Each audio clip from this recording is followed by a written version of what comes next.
Howdy folks, and welcome back to World of Tanks with the mighty Jingles, and boy oh boy do I have a game for you today that you're not likely to forget in a hurry.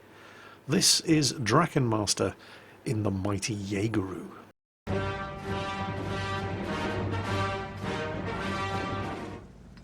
The Jagdpanzer E100. This is what you get when you decide the E100's gun isn't big enough.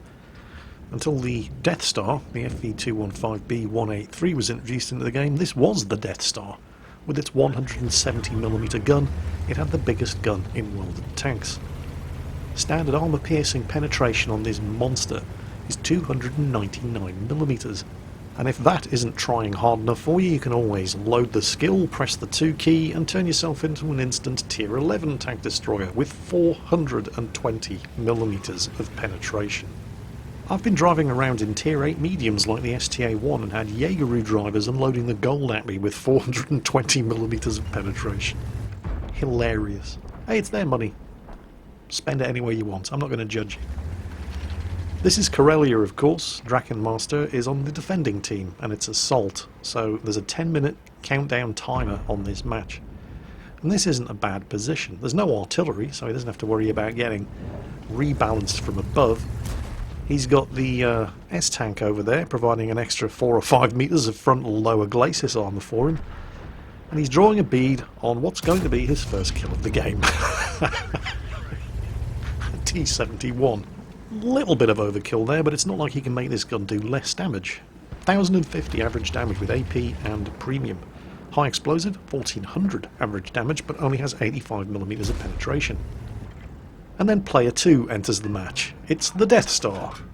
And I can't help but feel that Jaegeru drivers in particular get a certain amount of perverse pleasure of doing that to the FV215B183. Yeah, where's your big gun now, monkey boy? Suck on that one, sunshine. 2 shots fired, 2000 damage. And it would have been more than that, but the T-71 didn't have any more health for him to take. Drachenmaster now aiming to feast on the tears of the T-54E1, who was spotted trying to make a break across the gap down to the south, and there is an enemy Jaegeru somewhere in that direction as well. And that's when the T-54E1 decides, screw it, let's do it, what's the worst that could happen? And very, very quickly comes to regret that hasty decision. Man, this thing. I don't own a Jaegeru myself, but I remember playing one on the test server when the Tier 10 tank destroyers were introduced. I was the only tank left alive on my team on the Ensk map, down by the railway yards at the southern end of the map, and I had 5 Tier 10 mediums to deal with, but not one of them wanted to be the first one to come around that corner and risk getting hit by this 170mm gun. Now Drachenmaster does take a bit of a risk here for really the first time in the game, as he comes out trying to get the kill on that Object 140, but by the time he reacquires him, he's close enough to detect him. And that's when he gets the bad news from the enemy tanks, in particular the ISU-152, who were obviously camping the ridge over by the enemy spawn point. And oh, that was a bit of a mixed blessing. On the downside, he did have to eat a shot from the BL-10 troll cannon on the ISU-152. On the plus side, pulling back after getting spotted by the Object 140, even though it allowed the ISU-152 to hit him, did mean that he had the front of his tank, and more importantly, the gun on his tank, pointing towards the enemy Jaegeru when he popped into view, and was able to give him a good solid bitch slapping. So the threat to the south has now basically been completely dealt with.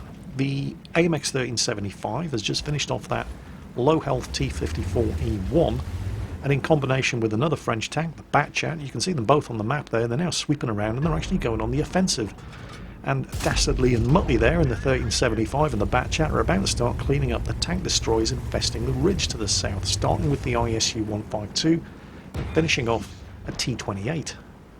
So things are looking pretty damn good down to the south.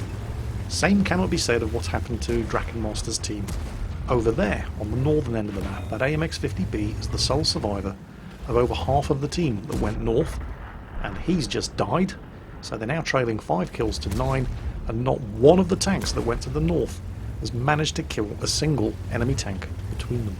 So it's time to start carrying the team to the north as well, and we're going to start with that IS-7. Come on IS-7, poke out. What's the worst that could happen? I hear most of your armour's at the front of the tank. I'm just saying. Look at this, 6,500 damage done, and only 1 kill. Now luckily for Drakenmaster, he is in a pretty good position here, because he's got the big old knockout punch that's going to make people very, very cautious of poking around a corner. Well, it's going to make them cautious of poking around a corner twice. They won't do it again after the first time. But he's also got the S-Tank with him, who has a very, very high DPM, fast rate of fire 105mm gun, which also has ridiculous amounts of penetration, so they've really got the best of both worlds here. And I'm betting that RU-251 just saw his entire life flash before his eyes.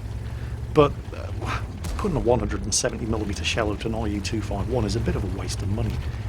Drakenmaster really wants to get the kill on that T110E5.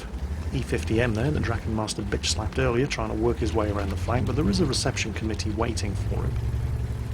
And Drakenmaster, without the benefit of sixth sense, doesn't know that he's been spotted here, and the enemy Kranvagn has been waiting for exactly this moment for him to turn around and show the flat side of the upper casemate, and puts 2 shots into it, which forces him to turn back and seek the shelter of this rock here. Now it's interesting to note that the Batchat 25T up on the hill over there has not spotted this Kranvagn as he puts another shot into his tracks. The Batchat has managed to hit the E100 in the cap circle and reset the cap. And Drakenmaster takes the risk here that the Kranvagn is busy reloading his autoloader, and it pays off as he gets the kill that he waited very patiently for on the T110E5. However, they've lost the Rheinmetall Borsig, although they did manage to take down the E50M, and they are still being capped. But it's worth pointing out that even though they're losing, the 4 tanks surviving on Drakenmaster's team all have 2 kills each. So the enemy team do have a tough fight ahead of them, but they need to spot those tanks in the cap circle. The S-Tank, in siege mode, crawls out onto the corner and does exactly that, which is very, very bad timing on behalf of the Object 252U there, who loses almost all of his health to a shot from Drakenmaster. But a couple of other things happened while that was going on. First, the Batchat on the ridgeline managed to kill the RU-251, so that's 1 less tank capping. And the Kranvagn has given his position away, there he is at the base of the hill, by killing the AMX 1375. And this is where things should have come to a very, very abrupt end. The E100's 150mm gun does 750 average damage. And at this point, Drakenmaster only has 694 health left. E100 fires, gets a low roll, and only does 690 damage, leaving Drakenmaster on 4 health. But hey, that's fair, because Drakenmaster got a low roll as well. He only did 1005 damage to the E100, which means he has now done 9108 damage. And I've lost count of how many times they've reset the cap here, but they've done it again. However, there are still 2 enemy tanks in the cap circle, and that cap counter just keeps going up and up and up. Now the Batchat is in a perfect position to get the cap reset shots off, and he's communicating with the team. He's ready to fire. The only problem is nobody left alive over here. Friendly team or enemy team can afford to take 1 more hit, but somebody's going to have to do it. There's the E100, and the Batchat's got the side of the turret to shoot at. Couldn't ask for a better shot. There's the reset yet again. The cap counter was at 96%, but that's only reset the E100. Now he's accumulating points again. There's still an Object 252 in there somewhere. He needs to die too. IS-7's taken the shot. There are 2 minutes of this game remaining, and the cap counter's already back up to 80. Drakenmaster has to spot, regardless of the risks. The Batchat's ready to fire. Shot from the IS-7 takes his tracks off, just as the S-Tank pops out again in siege mode, spots both the E100 and the Object 252.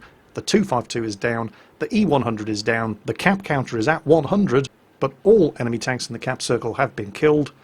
And just to add insult to injury, Drakenmaster finishes off the IS-7 as well, bringing his total of damage done to just short of 9,300.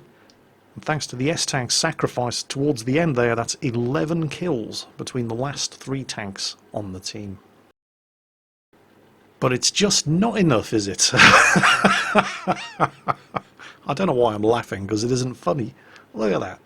3 tanks between them killed 11 of the enemy team, and 3 tanks between them did over 17,000 damage, and it's just not enough.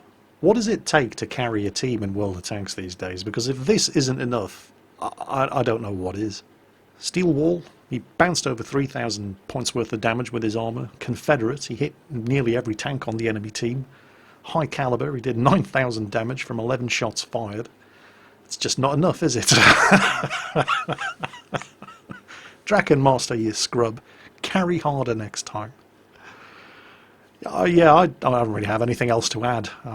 You're probably just as disgusted with that result as I am, but hey, if you can't take a joke, you shouldn't be playing World of Tanks. I'm sure you're going to have one or two things to say about this particular result down below in the comments. Knock yourselves out. But that's it for today. I hope you enjoyed it. Well, enjoyed is probably the wrong word to use, but I hope you know, whatever. Take care, and I'll catch you next time.